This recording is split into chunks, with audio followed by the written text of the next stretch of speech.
Are you in a position where you need to store some things, but the cost of storing it is a little bit too much for you?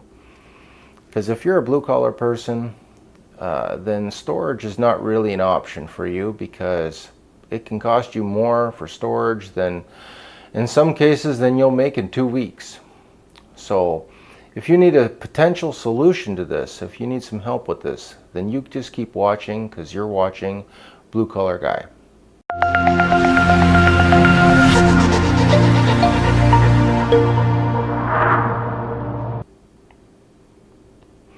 Okay, so you're in a position where you need to store some stuff, but the cost of storing it is just too expensive and you can't really afford it. Well, this solution might not work for everybody, but it does if you happen to know somebody who lives out in the country, or if you know somebody who has a big yard or something along those lines. So the solution that I came up with was that, to put up a temple. A temple is like a portable garage, and you can usually get these used for as little as $100. Brand new, they can run you $600 to $1,400. They can get quite expensive. But used on, I think this one was on Facebook Marketplace, it was about $100.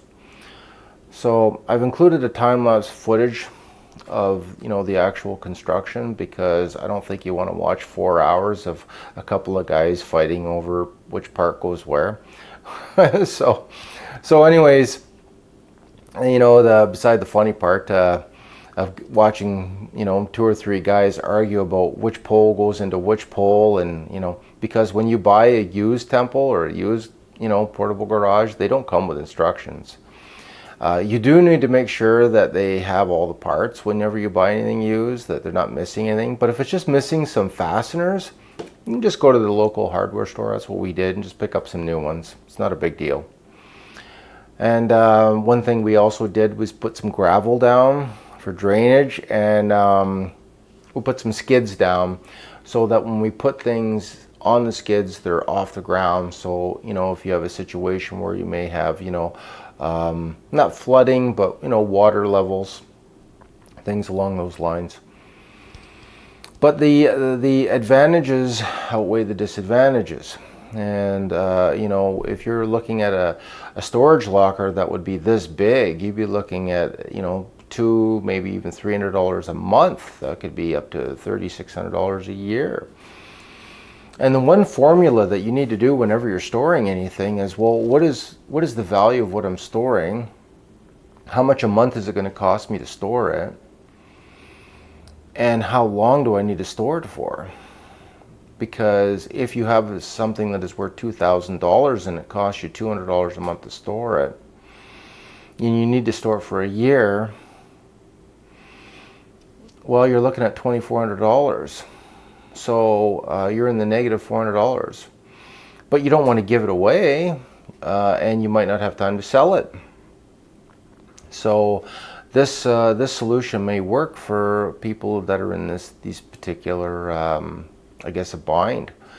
Where if you happen to know somebody that's got some property and they can afford to let you use a portion of the property or a section of it for one of these type of things, maybe you can help them around their house, maybe do some yard work. I'm sure there's something that you could do that they would really appreciate. And in exchange, they don't mind you letting you use a small section of their property. And some people own really big properties, and to them, it's not really a big deal at all. They won't even notice it.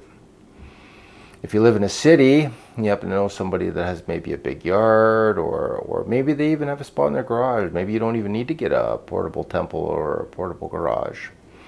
Or maybe you can share it. Maybe they need storage, and you can provide the the storage place and the construction of it. In exchange, you just share it, and they provide their property for you to put it on.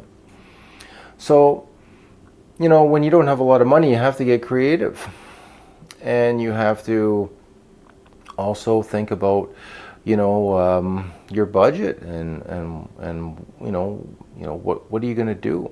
And a lot of people are put in these storage dilemmas all of the sudden. Maybe somebody dies in their family, leaves them a bunch of furniture, they don't know what to do with it, they got to store it. And, some people end up buying these storage lockers, and they forget about it, and they've been paying $200 a month for like 5 years, and meanwhile whatever's in there isn't worth anywhere near that.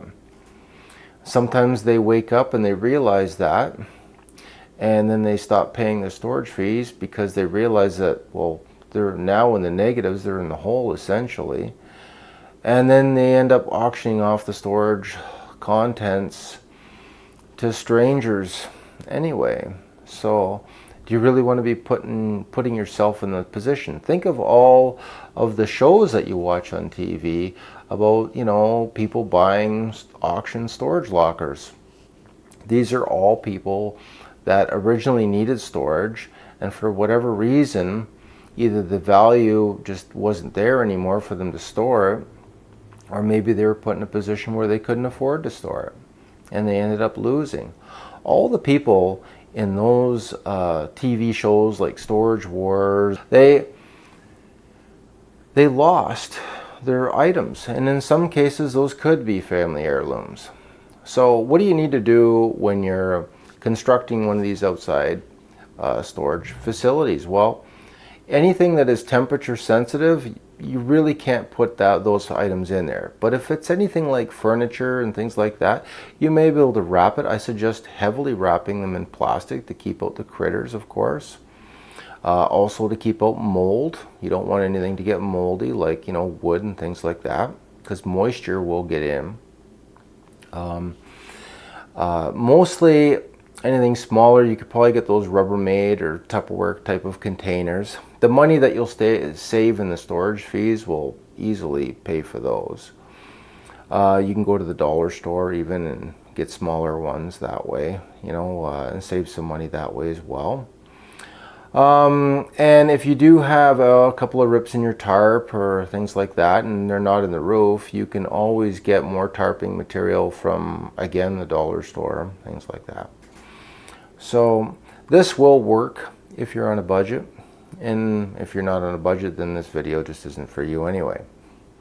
So now this process of building the storage temple or portable garage usually takes about 3-4 hours, and it went fairly smoothly. Of course, we're trying to figure out which pole goes where, and we did need to get some fasteners, and we did need to get some zip ties, but when it was all done, it looked pretty good. So I'm going to show you the time lapse now. Hope you enjoyed the video, and I'll see you at the next video. And I have a playlist of some other videos or some other recommended videos, so check out the end screens and click on the next one. And I hopefully that I'm helping you in your budget conscious journey.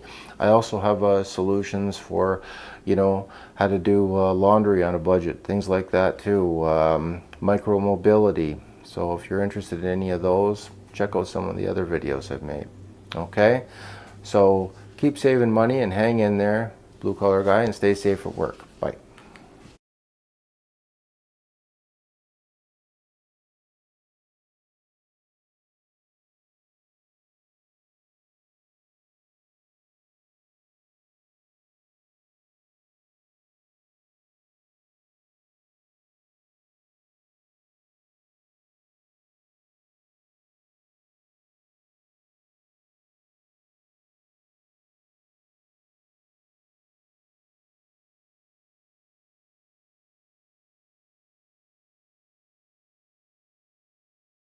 Hi there, Kenneth B, blue collar guy. So we are finished the majority of the temple, or as I would like to call it, a portable carport.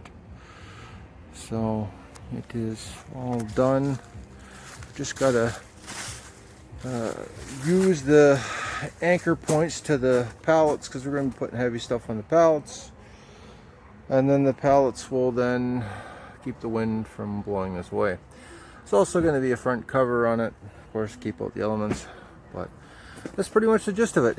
It is as tight as a drum, thanks to the zip ties, which are very, very good. Could trim those up a bit though, but other than that, for practicality reasons, this is said and done. Thank you for watching. Bye.